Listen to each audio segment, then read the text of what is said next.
السلام علیکم every one. تو آج ہم بات کریں گے ایک ایسی بیماری کے بارے میں جس سے لاکھوں اور کروڑوں لوگ متاثر ہیں، لیکن ان کو نہیں پتہ چلتا کہ میرے اندر یہ بیماری ہے۔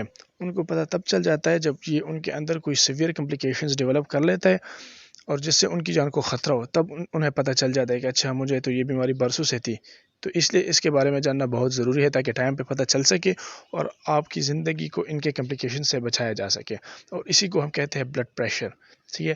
تو بلڈ پریشر کو سمجھنے سے پہلے ضروری ہے کہ ہم یہ سمجھ لیں کہ جو ہمارے اندر کارڈیوواسکولر سسٹم ہے، جس میں ہمارے پاس ہمارا ہارٹ اور ہمارے بلڈ ویسلز آتے ہیں، وہ کام کیسے کرتا ہے، صحیح ہے۔ تو اس کا میکینزم یہ ہوتا ہے کہ ایک نارمل بندے کا جو ہارٹ ہوتا ہے وہ 1 منٹ میں 60 سے لے کر 100 بار تک دھڑکتا ہے، جس کو ہم ہارٹ ریٹ کہتے ہیں، صحیح ہے۔ تو ایک نارمل بندے کا ہارٹ ریٹ 60 سے لے کر 100 تک ہوتا ہے، صحیح ہے۔ تو ہمارا ہارٹ ایک بیٹ جب ہوتا ہے نا، ایک جس کو ہم ایک بیٹ کہتے ہیں، اس میں ایک کنٹریکشن ہوتی ہے اور ایک ریلیکسیشن۔ جب ہمارا ہارٹ کنٹریکٹ کر لیتا ہے تو یہ بلڈ کو پش کر دیتا ہے بلڈ ویسلز کی طرف۔ جب یہ ریلیکس کر جاتا ہے تو یہ خود خون سے بھر جاتا ہے، صحیح ہے۔ تو یہ دونوں، ایک کنٹریکشن ایک ریلیکسیشن، ایک ہارٹ بیٹ کو کنسیڈر کیا جاتا ہے، اور اس طرح 1 منٹ میں 60 سے لے کر 100 دفعہ تک یہ کر لیتا ہے 1 منٹ میں۔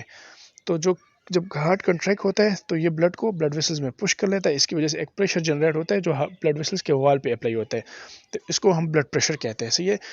جب یہ ریلیکس ہوتا ہے تب بھی پریشر ہوتا ہے، لیکن وہ پریشر پھر کم ہو جاتا ہے، کیونکہ جب ریلیکس ہوتا ہے نا ہارٹ، تو بلڈ پریشر بھی جو آرٹری کے والز ہے ان پہ کم ہو جاتا ہے، تو اس کو ہم، یہ بھی ایک پریشر ہی ہے۔ تو اسی وجہ سے بلڈ پریشر کو ہم 2 فگرز میں ریپرزینٹ کرتے ہیں۔ تو کیسے کرتے ہیں؟ آپ لوگوں نے دیکھا ہوگا کہ جب بھی بلڈ پریشر میئر کرتے ہیں تو لکھتے ہیں کہ ایک اوپر کا نمبر ہوتا ہے، ایک نیچے کا نمبر ہوتا ہے۔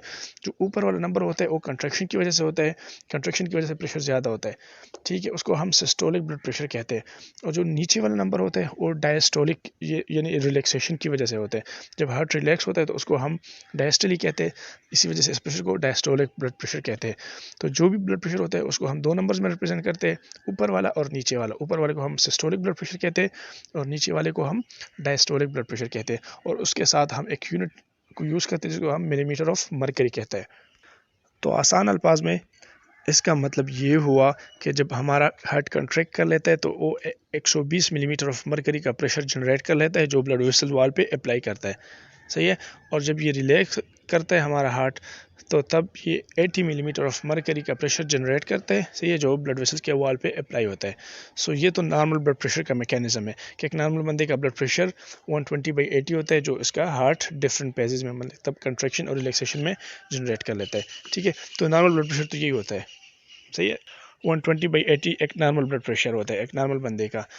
اب اس میں انکریز یا ڈیکریز آ سکتا ہے، اگر یہ کسی کا بلڈ پریشر زیادہ ہو جائے، صحیح ہے، تو بھی ٹھیک نہیں ہے، اگر کسی کا کم ہو جائے تو بھی ٹھیک نہیں ہے۔ زیادہ کیوں ہوگا، کم کیوں ہوگا، زیادہ کو ہم کیسے مینج کر سکتے ہیں، کم کو ہم کیسے مینج کر سکتے ہیں، یہ سارے ہم نیکسٹ ویڈیوز میں ڈیٹیل سے ڈسکس کریں گے۔ ابھی میں آپ لوگوں کو صرف ایک اوور ویو دینا چاہتا ہوں، صحیح ہے۔ تو جب یہ بلڈ پریشر زیادہ ہوتا ہے تو اس کو ہم ہائپر ٹینشن کہتے ہیں، اور اس کے اپنے بہت سارے کمپلیکیشنز ہو سکتے ہیں۔ یہ آپ کے گردوں کو خراب کر سکتا ہے، یہ آپ کے ہارٹ، جو ہمارے دل کے بلڈ ویسلز ہوتے ہیں ان کو خراب کر سکتا ہے، ہمارے برین کے بلڈ ویسلز کو خراب کر سکتا ہے، یہ بلیڈنگ کر سکتا ہے، صحیح ہے۔ دوسری طرف اگر یہ کم ہو جائے، جس کو ہم ہائپوٹینشن کہتے ہیں، تو وہ بھی ٹھیک نہیں ہے، وہ بھی خطرناک ہے۔ کسی کو اگر ہائپوٹینشن ہو جائے نا تو پہلے اس کو چکر آئیں گے، صحیح ہے، چکر سے آئیں گے، لیکن اس دوران اگر اس نے اس کو مینج نہیں کیا یا چیک نہیں کیا کہ بلڈ پریشر اس کا کم ہے اور ٹائملی مینج نہیں کیا، تو پھر اس کے جو وائٹل آرگنز ہوتے ہیں نا، اس کو بلڈ فلو کم ہو جاتا ہے۔ وائٹل آرگن سے میرا مطلب یہ ہے کہ اس کے دل کو، اس کے گردوں کو، اس کے برین کو، اس کے لنگس کو، ان سارے آرگنز کو بلڈ فلو کم ہو جاتا ہے۔ جب کم ہوتا ہے تو بندہ پھر بے ہوش بھی ہو جاتا ہے، ٹھیک ہے۔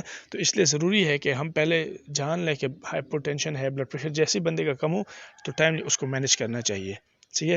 تو اس لیے اس کے بارے میں جاننا بہت ضروری ہے کہ ہمیں کیسے پتہ چلے گا کہ ہمارا بلڈ پریشر کم ہو رہا ہے یا زیادہ ہو رہا ہے۔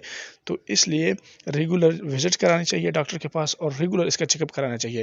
یہ نہیں ہے کہ آپ کو سمٹمز آ جائے تب آپ چیک اپ کراؤ گے، کیونکہ بلڈ پریشر ایک ایسی بیماری ہے جس کے کوئی سمٹمز آپ کو ارلی سٹیجز پہ نہیں ملیں گے، اس لیے تو اس کو سائلنٹ کلر کہتے ہیں، صحیح ہے نا۔ تو اس لیے چاہیے کہ ریگولر وزٹ کراتے رہے، اور آپ یہ چیک اپ کراتے رہے کہ آپ کو ٹائم پہ پتہ چل جائے کہ اگر کسی کا بلڈ پریشر زیادہ یا کم ہو رہا ہو تو پھر ہم اس کو ٹائملی مینج کر سکتے ہیں۔